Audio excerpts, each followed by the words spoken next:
Today's shoutout is for Zuldinger. Hello all and welcome to another paper gameplay video. In today's game I will be playing Wilhelt the Rotcleaver and start my opening hand with a Darkwater Catacombs, Path of Ancestry, Island, an Urborg, Arcane Signet, Feed the Swarm and a Death Baron. Raz is playing the Kadena Slinking Sorcerer precon and starts off with 2 forests, a swamp, Thespian Stage, Scroll of Fate, Thieving Amalgam and Vraska. Andy's playing his Kalitas Vampire Tribal list, and his opening hand consists of 2 swamps, Quag Vampires, Macaeus the Unhallowed, the original Kalitas, Demonic Tutor and Ob Nixilis. Then last up is Coxie with Lazav Dimir Mastermind. He starts with 3 swamps, an island, Relentless Scabs, Scab Ruinator, and a Cancel. So we'll get straight into the game without any messing about. Don't forget to leave a like on the video if you would like to see more of this type of content. Turn 1 starts with Coxie and he just plays a swamp. I drop a Path of Ancestry, a forest for Raz, and then a swamp for Andy and he plays his Quag Vampires. Then it's swiftly round to turn 2 where Coxie plays an island. I too play an island and that takes me into an Arcane Signet. Raz drops a swamp. Andy too drops a swamp and plays Demonic Tutor. Then turn 3 Coxie plays an island. I play Darkwater Catacombs and then thanks to my Arcane Signet I can play Wilhelt the Rotcleaver. Raz plays a Thespian Stage, followed by a Scroll of Fate. Andy drops Cabal Coffers. Turn 4 now, and it is a swamp for Coxie, followed by his Lazav Dimir Mastermind. I play an Urborg, which unfortunately goes in tandem with Andy's Cabal Coffers. Follow that up with a Death Baron, and an Undead Augur, scrying a card to the top with the Path of Ancestry. I then draw First Blood with Wilhelt, dealing 4 commander damage to Raz, sending him down to 36. At the end of my turn, Raz activates his scroll, manifesting a creature into play. He then drops an island on his turn and passes over to Andy. Andy plays a swamp, and then drops Drana, Calastria Bloodchief. That takes us round to turn 5, and Coxie throws down a Nemesis of Reason, ready to start milling all of us. I throw down a Snow Island, along with a Vengeful Dead. I then foretell a card into exile for 2 mana. Again at the end of my turn, Raz goes for the scroll and manifests a creature into play. He also copies the Cabal Coffers with his Thespian Stage. Then during his main phase goes for a forest and plays Vraska the Unseen, going for the plus ability. Not to be outdone, Andy goes for a Planeswalker of his own in Ob Nixilis, and also goes for the plus, losing 1 life, going down to 39, and drawing a card. Turn 6 has Coxie swinging in at Raz with the Nemesis, and he mills 10. Unfortunately, he only mills 2 creatures in Anox Survivalist and Skin Thinner, neither of which Coxie finds particularly useful.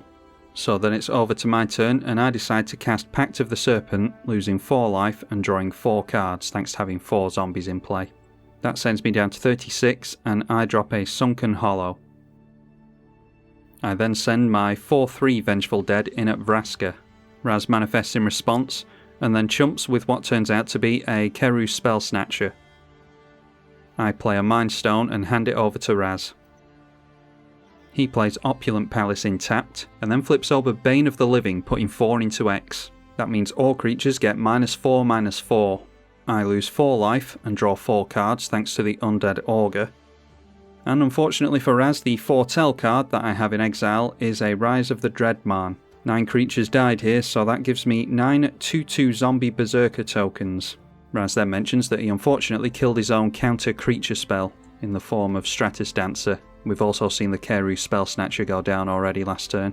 4 zombies also died in that, so the Vengeful Dead takes Raz down to 29, Coxie down to 36, and Andy down to 35.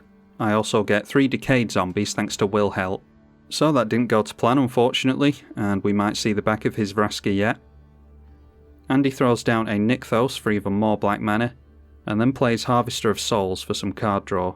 Speaking of which, he pluses on Ob Nixilis to go down to 34 and draw a card. And then unfortunately, unless I'm missing something, I think he cheats here by miscounting his mana slightly, and plays Vampire Hexmage in order to kill off the Vraska. In doing that, he gets to draw with the Harvester of Souls. That sees turn 7 for Coxie. He swings in at Raz again and mills him for 10. Raz takes 3, going down to 26. Unfortunately for Coxie, he can't really benefit from the mill thanks to his Lazav going down to the board wipe last turn. So he passes over to me and I replay Wilhelt for 6 mana, and then follow that up with a Plague Belcher, but unfortunately Coxie decides to cancel it. I then swing in 3 Decayed Zombies and 2 regular tokens at the Ob Nixilis, 3 regular tokens at Coxie, and the same at Raz.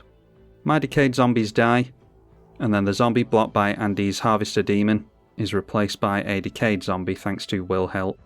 At the end of the turn, I sacrifice a zombie token to Wilhelt and draw a card, and then that is immediately replaced with a Decayed Zombie, which I think enter tapped for some reason here. They can't block anyway, so I don't think it particularly matters. I discard a Swamp to hand size and pass it over to Raz. He manifests again at the end of my turn, and then on his turn plays his commander as well as a Golgari Guild Gate. Andy drops a Swamp and then gets 6 mana from the Cabal Coffers, then plays himself a Kalastria Highborn and a Vampire Nocturnus. Unfortunately, as is so often the case with Vampire Nocturnus in a mono black deck, he reveals a Swamp on top, so no buffs from that. He then taps down Nykthos for a bunch of black mana and throws down Machaos the Unhallowed. I throw down a Grave Pact and a Machaos the Unhallowed of my own.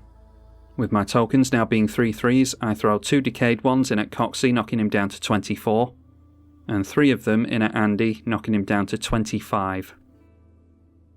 Decayed triggers on my 2 Decayed Zombies, so I have to sacrifice those, which triggers the Grave Pact, and everyone has to sack 2 creatures. Andy sacrifices his Nocturnus and Kalastria Highborn, which come back in with Undying thanks to Machaos the Unhallowed, and Harvester of Souls sees a total of 5 non-token creatures die, so Andy draws 5. At the end of the turn, I sacrifice and draw to Wilhelt, and that forces Andy to sacrifice Kalastria. He draws with his Harvester of Souls again. Raz needs as many different colours as he can get, so taps his Cabal Coffers for a single black mana from the Urborg, and then shoots my Machaos the Unhallowed with a Putrefy. I forget to make a Decayed Zombie token here though. Andy throws out a Caged Sun with his Cabal Coffers, and then taps his Nykthos for 9 mana into a Dark Petition. He doesn't get any mana back from the Dark Petition unfortunately, and it's now a Swamp on top of his library after the shuffle. He uses the rest of his mana by casting a Grave Pact of his own. Turn 9 and Coxie goes for a Ghet's Verdict onto Andy, putting him down to 24 life and making him sacrifice the Vampire Nocturnus. That triggers his Grave Pact and I sacrifice a tapped zombie. That sets off my Grave Pact and Andy sacrifices Machaos and draws, which of course sets off his Grave Pact, so I sacrifice a token and get a Decayed Zombie again, which makes Andy sacrifice his Demon, and then I sacrifice another token for another Decayed Zombie. Then before the end of his turn, Coxie plays out a Stitched Drake. I play one of Dimir's few answers for enchantments in Feed the Swarm, going on to Andy's Grave Pact, losing 4 life and going down to 28. I then throw out a Relentless Dead. I also play Field of the Dead, and trigger that straight away, getting a zombie token. Then into the red zone, a token, and Wilhelt goes in at Andy, dealing 3 commander damage and knocking him down to 19. 2 tokens also go in at Coxie. At the end of the turn, I sacrifice a token to Wilhelt, forcing everyone to sack a creature, and I draw a card. I also get a Decayed Zombie. At the end of my turn, Coxie goes for Grasp of Darkness onto Wilhelt. I tried to sneak it into the graveyard, but of course everyone notices me do that. Raz just manifests a creature and passes over to Andy, and Andy goes for Read the Bones after playing a Swamp, going down to 17. He scries both cards to the bottom and draws 2. And not done there, with his vast amount of mana, he goes for Bloodgift Demon, Vampire Envoy, a Bloodlord of Vaskoth, and the original Kalitas. That takes us into turn 10, and Coxie plays a Relentless Scab. I go straight into the red zone on my turn and swing a couple of 2/2 Decayed Zombies at Raz, and a couple of decayed zombies at Coxie as well. Unfortunately for me, with Grave Pact on the stack, Raz flips over a Kadena Silencer and counters the triggers. So being made to feel like a damn fool, I play Noxious Ghoul, then play a Swamp to trigger Field of the Dead, which triggers the Noxious Ghoul as well. I then cast Lord of the Undead, which is a third trigger for the Noxious Ghoul, totaling -3/-3 on all non-zombie creatures. Raz passes straight through his turn here, and then Andy loses a life and draws a card to his own Bloodgift Demon, going down to 16. He throws down a Swamp and then follows that up with Akroma's Memorial. Before that lands and gives everything pro-black, I blow up the Kalitas with a Swift End. In response, Kalitas kills the Lord of the Undead, triggering the Grave Pact. And seeing as how Swift End is targeting it anyway, Andy decides to sacrifice the Kalitas.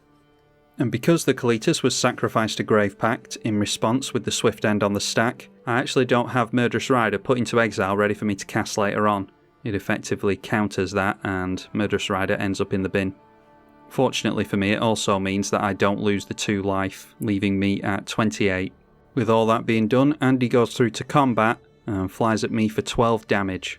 I have no choice but to take that, so go plummeting down to 16. Then after combat, before the end of his turn, Andy decides to get down his commander, and it does come in with 3+ counters on it, thanks to the Bloodlord of Vaskoth. Turn 11, and Coxie plays out a Latch Seeker. I go straight through to the red zone, and my only means around Akroma's Memorial and protection from black now is turning in everything sideways towards Andy, and he either takes a chunk of damage or he loses a lot of his creatures thanks to Grave Pact. So I turn everything in sideways towards him. Andy blocks my Noxious Ghoul with his Kalitas, gaining 6 life thanks to lifelink and the plus counters, and the rest come through for 10 damage. It's noteworthy that during combat we actually missed the +1 from the Caged Sun here, so the Kalitas is actually on 7 power. Here we miss the fact that the Noxious Ghoul being exiled by Kalitas will not trigger the Grave Pact, so Andy sacrifices his Vampire Envoy to it. He pays 2 into Kalitas and makes a zombie token. We do exile the Noxious Ghoul. Unfortunately, I have nothing else to do in my hand, and I think Andy's going to take me out in a turn or two with his Akroma's Memorial, so I decide to go out in a very chaotic fashion and cast Living Death, hoping that 5 Grave Pact triggers on the stack will see me right. My Relentless Dead is exiled, thanks to Kalitas, so unfortunately I can't pay black into that to return it back to hand. Unfortunately, Coxie doesn't get anything back here, but the rest of us get an absolute army of creatures into play. Unfortunately, we do make an error of judgment here. We think that, thanks to the Kalitas being in play at the time of us sacrificing creatures, that Living Death doesn't have us sacrifice creatures and trigger the Grave Pact. What we didn't account for is that Kalitas only cares about non-token creatures, so while it keeps the Relentless Dead from being sacrificed and not triggering the Grave Pact, I still sacrificed 4 token zombies, and they did go to the graveyard because Kalitas doesn't care about tokens, so there should have been 4 Grave Pact triggers on the stack here. Andy brought back his Machaos the Unhallowed, so I don't think it would have particularly mattered there anyway, and Raz has an absolute army of creatures over there as well, so judging by what's going to happen in the next turn, it wouldn't necessarily have mattered anyway.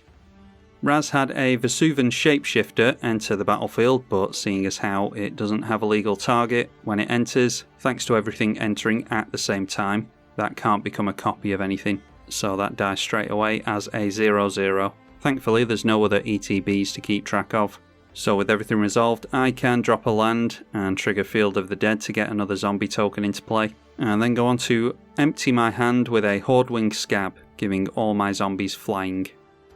I scry something to the top with the Path of Ancestry, and then Andy decides to kill off my brand new blue flying zombie with his newly resurrected Kalitas. That gives Andy a 3/3 vampire token. I do have my Machaos the Unhallowed in play though, so it comes back in with a +1/+1 counter. Everyone loses 2 life, 1 to the Vengeful Dead and 1 to the Plague Belcher, because my creature died. I lose a life and draw to the Undead Augur, going down to 15. Andy sacrificed his Quarg Vampire to my Grave Pact, but also has a Machaos of his own, so that just comes straight back with a plus counter. Raz sacrifices his skin thinner to the grave pack. I also get a decayed zombie from the flying zombie dying as well. And thanks to 3 non-token creatures dying there, Andy draws 3 cards to the Soul of the Harvest. Unfortunately, Andy reveals another basic swamp on top of his library to the Vampire Nocturnus. We also missed that he should reveal every single card that he draws into from now on, as long as Vampire Nocturnus is in play. At the end of the turn, I sacrifice the decayed zombie that I just made to the Wilhelt, triggering the Plague Belcher and the Relentless Dead again. I draw from Wilhelt and draw and lose a life from the Undead Augur as well. That of course puts another Grave Pact on the stack, so each of them forced to sacrifice a creature. Raz gets rid of his Death Mist Raptor, and he sacrifices another vampire, putting a plus counter on it thanks to Machias with Undying, and that triggers the Harvester of Souls yet again to draw 2 cards this time. Raz decides to exile his Death Mist Raptor under the Ryobi, giving that Death Touch. With it being such a complicated board state, Andy only just remembers his Calastria Highborn triggers here from his 2 vampires that died and came back in with Undying, so we decide to let him put that on the stack now. He points both of those at me, draining me for 4. On Raz's turn, after much deliberation, he goes for an Overwhelming Stampede, giving his creatures +7/+7 as the board stands now. I'll save you all the headache of trying to work all this out. Basically, the bottom row of attackers is coming in at me, and Raz's top row of attackers is going in at Andy. It seriously took us about half an hour to work out combat here, and as far as I was concerned, I couldn't actually survive this. So I declared all my blockers, took a few of his creatures out, he took me out, and that takes my Grave Pact triggers and Aristocrat triggers off the stack, because I go down to 0. Raz loses a bunch of creatures to Andy's blocks, Coxie scoops it up, and Andy swings in at Raz for the victory. So due to my thinking that I was going to go out to a Chroma's Memorial anyway in the next turn, I wanted to inject a little bit of chaos into the game with Living Death, and I think it certainly did that. Be sure to let me know what you all thought of this game. I had a lot of fun playing it, as I'm hoping these 3 did as well. Be sure to leave the video a thumbs up if you did like it. That will help with YouTube's algorithms, and hopefully YouTube will push it out to other potential viewers. You can consider supporting on Patreon as well via the link in the description below. Big thank you to you if you decide to do that, and a big thank you to the patrons who already support. I'm tribalkai on the EDH channel. Thank you for watching.